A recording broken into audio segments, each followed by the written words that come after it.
यहाँ पे 140 बच्चे मदरसे में पढ़ते हैं। यहाँ पर वो लोगों के लिए टॉयलेट्स नहीं थे और हमारा हमजाद साहब बोलने के बाद यहाँ टॉयलेट्स का सैंक्शन करे, उसका आज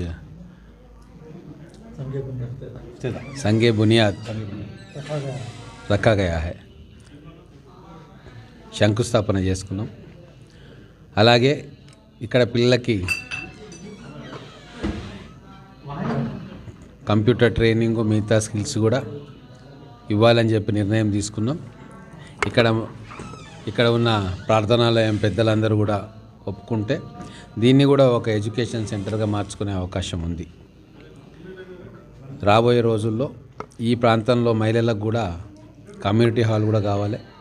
దానికోసం కూడా స్థలం చూపిస్తే ఆ కమ్యూనిటీ హాల్ శాంక్షన్ చేసి తొందరలోనే కట్టుకుంటాం। ముఖ్యంగా మహబూబ్ నగర్లో నిజమైన అభివృద్ధి అనేది ఇప్పుడు మొదలైతా ఉంది।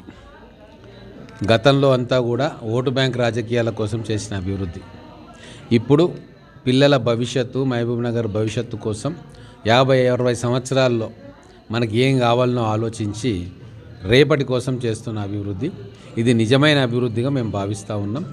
మహబూబ్ నగర్ రూపురేఖలను మార్చాలని చెప్పి గౌరవ ముఖ్యమంత్రి గారు ఈ మహబూబ్ నగర్ బిడ్డగా ఎన్నో ఆలోచనలు చేస్తూ ఉన్నారు।